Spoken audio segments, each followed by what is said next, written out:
ఓం సమర్థ సద్గురు శ్రీ సాయినాథాయ నమః. శ్రీ సాయి లీలామృతము అధ్యాయం 24లో 2024 సంవత్సరానికి శ్రీ సాయిబాబా మనకు అందిస్తున్నటువంటి సూక్తులు ఏంటనేటటువంటిది ఈ అధ్యాయంలో తెలుసుకుందాం.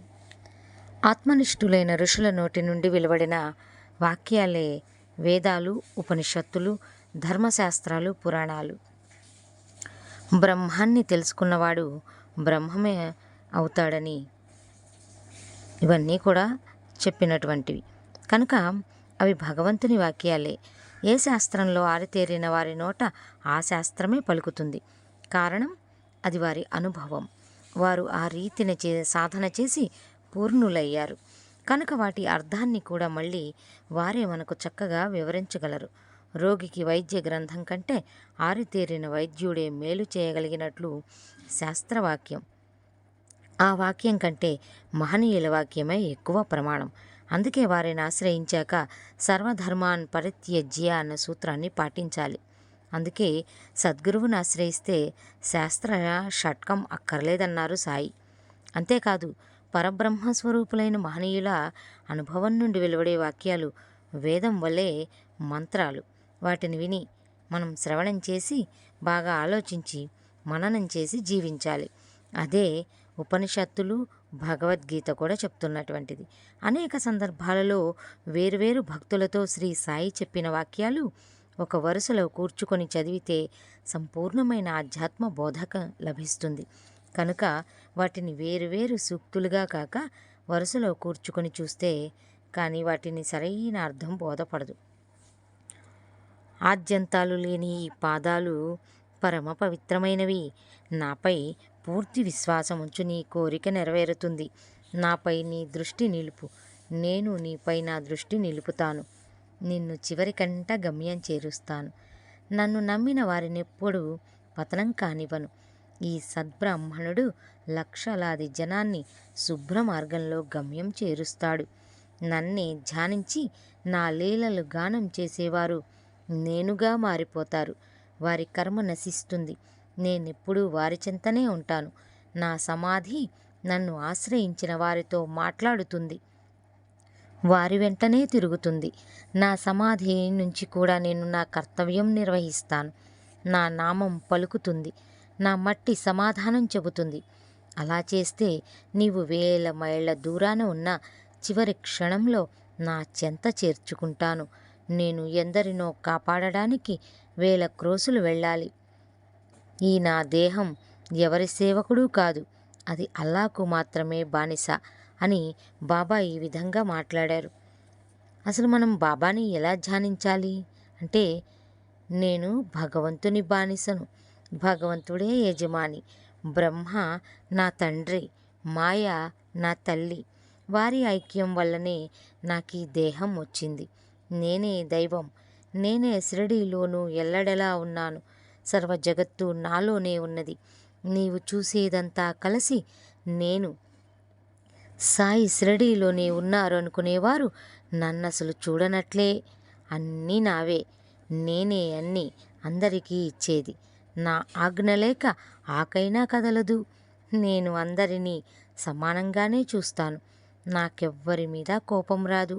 తల్లికి ఎప్పుడైనా బిడ్డపై నిజంగా కోపం వస్తుందా? సముద్రం ఎన్నడైనా నదులను త్రిప్పివేస్తుందా? కాదు కదా. ఈ జగత్ అనేది సంసారము లాంటిది. ఈ ప్రపంచం చాలా వింతైనది. అందరూ నా ప్రజలే. నేను అందరినీ సమానంగానే చూస్తాను. కానీ ఈ ప్రపంచం మన మధ్య నేను నీవు అనే భేదమనే అడ్డుగోడ నిలుపుతోంది. అందుకే 10 మంది ఒకచోట చేరితే ఏదో ఒక గొడవ రేగుతుంది. వారిలో కొందరు దొంగలవుతారు. వారికి నేను చేయగలిగినది ఏమున్నది? రేపొక నాటికి చావబోయేవారు కూడా ఈరోజు ఇతరులను చంపడానికి, నాశనం చేయడానికి పన్నాగాలు చేస్తుంటారు. వారు నాకెంతో బాధని కలిగిస్తూ ఉంటారు. తరించే మార్గం ఏంటి అంటే, నీవు ఈ భేదమనే గోడను కూలద్రొయ్యి. ఎవరికెవరు శత్రువులు, అంతా ఒక్కటే. సాధన చేయి. ఎవరైతే ఎప్పుడూ నన్నే చూస్తూ నా గురించే వింటూ ఎప్పుడు సాయి సాయి అని స్మరిస్తూ నాయందే మనసు నిలుపుతారో వారు నిశ్చయంగా దైవాన్ని చేరుతారు. వారు ఇహపరాల గురించి భయపడనక్కరలేదు. నా భక్తుని ఇంట్లో అన్నవస్త్రాలలేమీ ఉండదు. నా బిడ్డలనెలా పస్తుండనిస్తాను? కానీ మీరు తల్లికి తగిన బిడ్డలు కండి. పుణ్యము జ్ఞానము అని మీ భాండాగారాలను నింపుకోండి. నాకు అర్పించకుండా ఏమీ తినని వారికి నేను బానిసను. నా వాణ్ణి ఎన్నటికీ దూరం కానివ్వను. నన్ను నమ్మిన వారినెన్నడూ పతనం కానివ్వను. నాపై నీకు విశ్వాసం ఉంటే సత్యాన్ని అంటిపెట్టుకో. నీ చెంత నుండి కాపాడుతాను. ఇచ్చిన మాట తప్పక నెరవేర్చు. నాపై విశ్వాసముంచి ఓరిమితో ఉండు. నీవెక్కడున్నా నీ వెంట నేనుంటాను. పనిచేయి. దేవుని నామము ఉచ్చరించు. సద్గ్రంథాలు చదువు. పోటీలు వంతులు కీచులాటలు మానితే దేవుడు కాపాడతాడు. నీవేమి చేసినా క్షుణ్ణంగా చేయి. లేదా చేస్తానని ఒప్పుకోకు. ఎవరి సేవను ఉచితంగా తీసుకోవద్దు. ఉదారంగా ప్రతిఫలమివ్వు. ఇది మన నియమం కావాలి. నీ దగ్గరకు ఏ ప్రాణి వచ్చినా తోలేయవద్దు. ఆదరించు. రుణానుబంధంపై నమ్మకముంచి గుర్తుంచుకో. ఆకలిగొన్న వారికి అన్నం, గుడ్డలు లేని వారికి గుడ్డలు ఇవ్వు. భగవంతుడు సంతోషిస్తాడు. నిన్నెవరైనా సరే ఏమైనా అడిగితే సాధ్యమైనంత వరకు ఇవ్వు, లేక ఇప్పించు. లేదు అనవద్దు. ఇచ్చేందుకు ఏమీ లేకపోతే మర్యాదగా చెప్పు. చులకన చేయడం, కోపగించుకోవడం తగదు. నీ దగ్గరున్నా ఇవ్వాలి అనిపించకపోతే లేదని అబద్ధం చెప్పవద్దు. ఇవ్వలేనని మర్యాదగా చెప్పు. ఇవ్వలేకపోతే దానికి కారణం చెప్పు. అయిష్టమే కారణమైతే అదే చెప్పు. ప్రాణులన్నింటి రూపాలలో నేనే సంచరిస్తుంటాను. ఎవరెవరిపై కోపించినా దూషించినా నాకు చాలా బాధ కలుగుతుంది. ఎవడు ధైర్యంగా నిందను దూషణను సహిస్తాడో వాడు నాకెంతో ఇష్టుడు. నిన్నెవరైనా బాధించినా వాడితో పోట్లాడవద్దు. సహించలేకపోతే 1-2 మాటలలో ఓర్పుగా సమాధానం చెప్పు. లేకుంటే నా నామం స్మరించి అక్కడ నుండి వెళ్ళిపో. వాడితో యుద్ధం చేసి దెబ్బకు దెబ్బ తీయవద్దు. నీవెవరితోనైనా పోట్లాడితే నాకు చాలా ఏహ్యం కలుగుతుంది. ఎవ్వరి గురించి తప్పుగా మాట్లాడవద్దు. నీ గురించి ఎవరైనా మాట్లాడినా చెల్లించకు. వాడి మాటలు నీకేమీ గుచ్చుకోవు కదా. ఇతరులు చేసే పనులకు ఫలితం వారే అనుభవిస్తారు. నీవు చేసే పనుల ఫలితమే నీకుంటుంది. తక్కిన ప్రపంచం తలక్రిందులు కానివ్వు. దాన్ని లక్ష్యపెట్టక రుజుమార్గములో వెళ్ళు. ఆనందానికి ఇదే మార్గం. హరిషడ్వర్గాలలో అసూయని జయించడం చాలా సులువు. దాని వలన మనకి ఏ లాభమూ లేదు, అవతల వారికి ఏ నష్టమూ లేదు. అసూయ అంటే ఇతరుల బాగును సహించలేకపోవడమే. ఓర్చుకోలేక అపవాదులు కల్పిస్తాము. వారు నష్టపోతే సంతోషిస్తాము. దానివలన మనకేమి ప్రయోజనము? అవతలవాడికి మంచి జరిగితే మనకేమి నష్టము? కానీ ఇది ఎవ్వరూ ఆలోచించరు. వాళ్ళు బాగుపడితే మనకే మేలు జరిగినట్లు భావిద్దాం. లేదా మనము ఆ మేలుని పొందే యత్నం చేద్దాం. వాడు మన సొత్తేమి లాక్కున్నాడు. వాడి కర్మను అనుసరించి ఫలితాన్ని వాడు పొందుతాడు.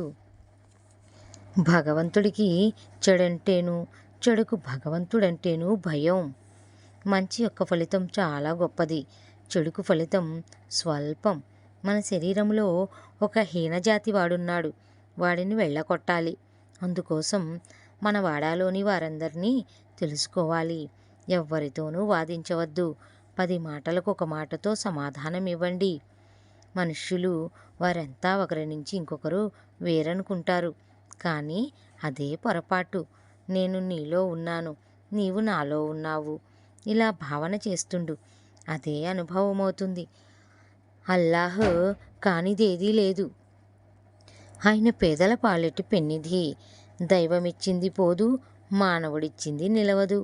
భోగి కంటే ఇది తెలిసిన యోగి ఎప్పుడూ మెరుగే. రాజై ఉండి కూడా బిచ్చగాని దుస్తులు ధరించేవాడే విరాగియే మంచివాడు. అంటే మనను భగవంతుడు ఎలా సృష్టించాడో అల్లానే తృప్తిగా ఉండాలి. అల్లాహే సర్వస్వం. అల్లాహ్ నామమే శాశ్వతం. స్వల్పంగా తిను, రుచులకు పోవద్దు. 1-2 వంటకాలతో తృప్తి చెందు. యాత్రకు, పబ్బానికి, పండుగకు అప్పు చేయవద్దు. నన్ను సరిగా వినియోగిస్తే చక్కగా సేవ చేస్తాను అంటుంది ధనం. నన్ను సరిగా వండితే నీకు బాగా ఉపయోగపడతాను అంటుంది అన్నం. అందుకే వైరాగ్యాన్ని అంటిపెట్టుకో. దైవాన్ని స్మరిస్తూ అహాన్ని చంపుకో. సన్యాసికి స్త్రీలు చాలా ప్రమాదం. కామాన్ని జయించిన వాడెవడు దైవాన్ని చూడనైనా లేడు. అందుకే ఏమీ కోరక సర్వగతుడైన దైవం మీద మనస్సు నిలుపు. అదే ధ్యానం. అలా చేస్తే నీవు గమ్యం చేరుతావు. శాస్త్రాలు, మంత్రాలు అబద్ధమెన్నటికీ కావు. వాటిని తప్పుగా అర్థం చేసుకొని అతిథి అంటే మానవుడేనని, బ్రాహ్మణుడేనని అనుకుంటున్నావు. అందుకే నీకు అతిథులు దొరకటం లేదు. ఆకలితో వేళకి వచ్చిన ఏ ప్రాణి అయినా సరే, పక్షి అయినా, పురుగైనా అది అతిథే. ఆకలితో ఆహారం కోసం వచ్చేవన్నీ అతిథులే. కనుక కాకబలికి సమృద్ధిగా అన్నం ఇంటి బయట విడిచిరా. వీటిని పిలవవద్దు, తరమవద్దు. అలా చేస్తే లక్షల మంది అతిథులను నీకు నువ్వు సత్కరించినట్లవుతుంది. భూమి విత్తును ధరిస్తుంది, మేఘాలు వర్షిస్తాయి, సూర్యుడు తన రశ్మితో వాటిని మొలిపిస్తాడు. అయినా విత్తనాలు మొలిచినందుకు ఇవేవీ సంతోషించవు, మాడితే దుఃఖించవు. వాటి పని అవి చేసుకుపోతాయి. నీవు అలానే చెలించకూడదు. ఇక దుఃఖం ఎక్కడిది? దుఃఖం లేకపోవడమే ముక్తి. ఇవన్నీ ఆచరించగలగాలంటే మనం ఒకరిని ఆశ్రయించాలి. లేక మనకివన్నీ చేతనైతే ఇతరులకు మార్గం చూపాలి. అందుకోసం గురువుని తెలుసుకోవాలి. లేకపోతే నీవెందుకొచ్చినట్లు? పిడకలేరుకోవడానికా? సద్గురువుకి పగ్గాలప్పగించాక చింతకు తావే లేదు. గురువును ఎల్లప్పుడూ నమ్ముకో. అదే అసలైన సాధన. గురువే సర్వదేవతలును. సాధన చతుష్టయము. 6 శాస్త్రాలు అక్కర్లేదు. గురువు యొక్క కృపాదృష్టే శిష్యునికి అన్నపానీయాలు. అచంచలమైన విశ్వాసంతో నీ గురువునే అంటిపెట్టుకో. ఇతర గురువులు ఎంత గొప్పవారైనా, నీ గురువు ప్రతిభ ఎంత తక్కువదైనా, నీ సద్గురువునైన నన్ను కేవలం ఆనందంగా ధ్యానించు. అది కష్టమైతే నా రూపాన్ని గురించే ఆలోచించు. మనస్సు ఆ ఒక్క రూపంలోనే నిలిచిపోతుంది. ధ్యానం చేసేవాడు ధ్యానములనే భేదం నశించి చైతన్య ఘనత లేక బ్రహ్మ సమరసత కలుగుతుంది. బాబా జీవిత విధానమే ముముక్షువులకు, గురువులకు ఆదర్శప్రాయం. వారి జీవితమే ఒక ఉపదేశం, సూక్తి. వారి నిరహంకారానికి ఒక ఉదాహరణ చెప్పుకోవచ్చు. ఇక్కడ మనం ప్రధాన భక్తుడు బాబా యొక్క తైలవర్ణ చిత్రాన్ని గీయించడానికి ఠాణే నుండి శ్యామారావు జైకర్ అనే ప్రఖ్యాత చిత్రకారుని తీసుకొచ్చి బాబా అనుమతి కోరాడు. బాబా సవినయంగా ఇలా అన్నారు: పేద పకీరునైన నా చిత్రం గీయడం ఎందుకు? శ్యామా, నీవు టీచర్వి, అంతకంటే నీ చిత్రమే గీయించుకోవచ్చు కదా. చివరకు భక్తుల కోరికపై ఆయన అంగీకరించక తప్పలేదు. ఓం సమర్థ సద్గురు శ్రీ సాయినాథాయ నమః. అందరికీ 2024 సంవత్సరం నూతన సంవత్సర శుభాకాంక్షలు. ఓం శ్రీ సచ్చిదానంద సద్గురు సాయినాథ్ మహారాజ్ కీ జై. రాజాదిరాజ యోగిరాజ పరబ్రహ్మ శ్రీ సచ్చిదానంద సద్గురు సాయినాథ్ మహారాజ్ కీ జై.